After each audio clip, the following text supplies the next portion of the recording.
Well, hello friends, welcome to this video. In this video, we will be discussing regarding the Hamiltonian and the conjugate momentum from the field theoretic perspective. We have already discussed the Lagrangian density, the Noether's currents, and the symmetries. And this will be the last piece of thing that we will require, and then we will try quantizing various fields. So let's start from the classical picture.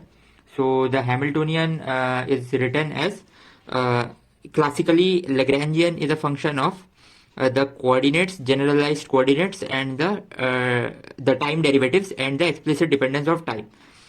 On the contrary, the Hamiltonian is a function of it is a function of the momentas, the coordinates, generalized momenta, or the momenta conjugate to the generalized coordinate, and time. And this Hamiltonian is defined in this form, summation over I pi qi minus L, where I is the index of different kinds of coordinates. You can have a theta dependence, pi dependence, or xyz coordinates like that. And in classical mechanics, then what we do is we calculate the dH. So dH is equal to the dH will be equal to let's see. So from this derivation, from this definition, we have dH is equal to summation over I pi dqi dot plus summation over qi dot dpi minus. Now we will have the del L over del qi dot and then dqi dot plus del L over del qi dqi, and plus I will have this explicit time dependence dt. So this dH can be written in this form, and now what we can do is we can try to see that we know that the pi is defined in the following fashion. The pi is so the pi is del L over del qi dot.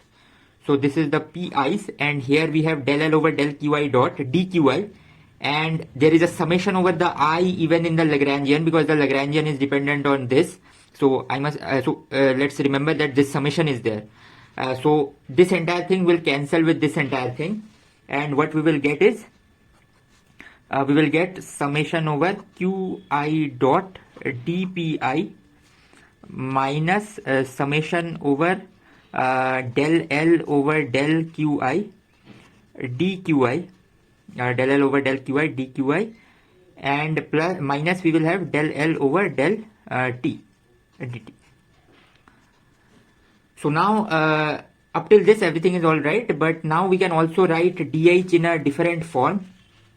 We can say that dH is also equal to H has a dependence on pi, qi, and t. So we can write it as summation over I del H over del pi dpi plus summation over I del H over del qi dqi plus del H over del t. So this is one definition of dH, and this equal to sign here, this is another. Now we will just compare these two definitions, so it will give us the Hamiltonian equations.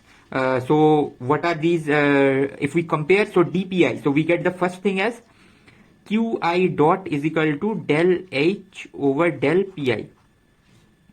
This is the first thing that comes from comparing this with this. Now we can compare dqi with this, but now we know that we can use the Lagrangian equation to write this as time derivative of the conjugate momenta. So the second equation of motion is del H over del qi. So you see, this equation is using the Lagrangian, Euler-Lagrange equations, and so this is the time derivative of the conjugate momenta, so that is pi dot. So these two equations are the Hamiltonian equations, and actually these equations are easy to remember if we think of a Hamiltonian of a classical harmonic oscillator, that is p square over 2m plus half kx square. Then what this means is the del H over del p is actually p by m, that is just velocity, that is q dot. and del H over del X, or that is Q in this case, del H over del Q is actually K times X, which is negative of the force by the Hooke's law. So this is actually minus of Pi dot, because time derivative is minus. So now you see, the moment you use this kind of a trick to remember this formula, you know that you have done some mistake here, and the mistake is obvious, that there is a plus sign, there is a minus sign, so there must be a minus sign here.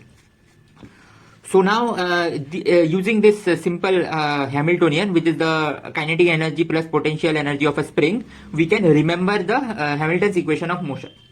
And now we will see that in case of the fields, we have seen that the action is integral over the Lagrangian density. Similarly, now the Hamiltonian, that is the Hamiltonian of the system, is the integral over the spatial coordinate of something called as Hamiltonian density. And this Hamiltonian density is what is of the form of this summation over Pi Qi minus L. So the Hamiltonian density in fields, it is of this form. So let's first write it. First, the summation convention is implied.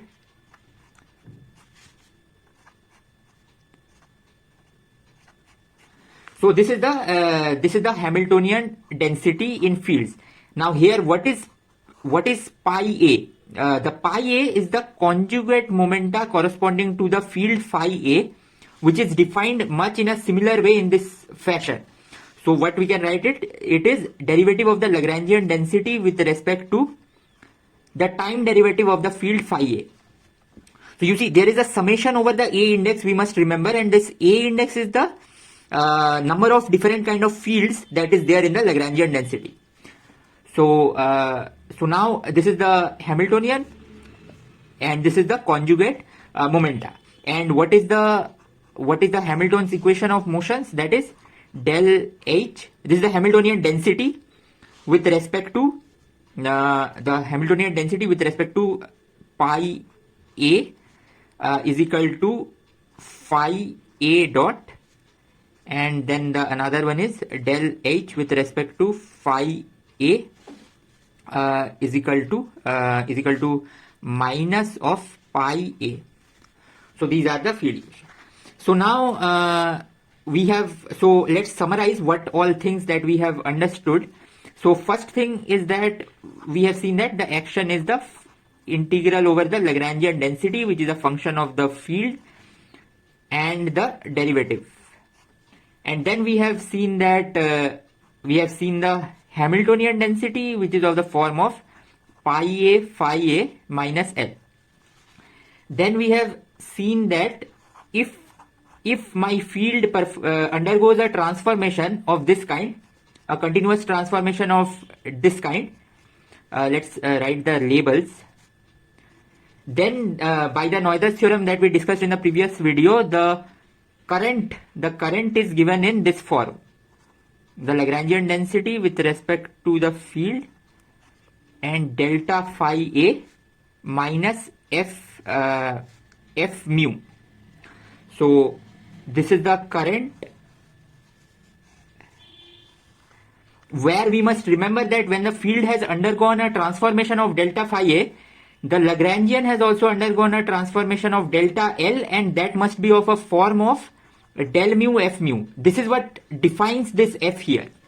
So this is what defines this f here, and this transformation, if and only if the Lagrangian transform in this total derivative fashion, this transformation corresponds to a symmetry and then gives rise to this current, which is actually conserved. That means del mu j mu equal to 0. So we saw this proof in the previous video. And so with these all topics, and we also have the fact that the Hamiltonian is integral over the spatial coordinates of the Hamiltonian density. Now with these various formalisms, we have changed the formalisms from classical mechanics, where we had the generalized coordinates and the time derivatives of those coordinates, to now we have what are called fields and the possible derivatives of the fields. one of the important point is or the feature of field theory is that it has infinite degrees of freedom, because each space-time point will have at least one value of the field. It can have more value if the field is a vector field, and it can have minimum one value in the case of the scalar field. So right now the intuitive definition of the field will be you can evaluate it at a space-time point and it will give you a number in case of scalar field, or it will give you a it can give you a complex number, or in case of complex scalar fields, or it can give you even a vector at every point, in case of the vector fields.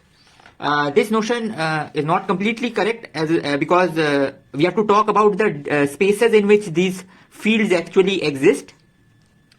So, but it is quite intuitive to understand that what a field is.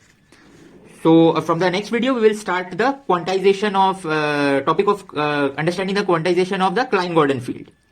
So we will see that the Klein-Gordon field is is actually the gives us something called as Klein-Gordon equation, the field equations of solving the Lagrangian corresponding to the Klein-Gordon field. And this is somewhat this is the generalization in the this is the quantum relativistic version of the Schrodinger equation.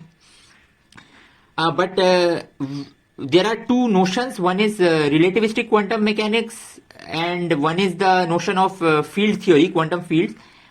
And while going, we will see that these notions are very different. Relativistic quantum mechanics cannot account for several particle production or change in particle number while scattering, but quantum field theory will account for that. But we will see that the notions are quite different between the relativistic quantum mechanics as well as the quantum field theory. So that's all for this video. Thank you.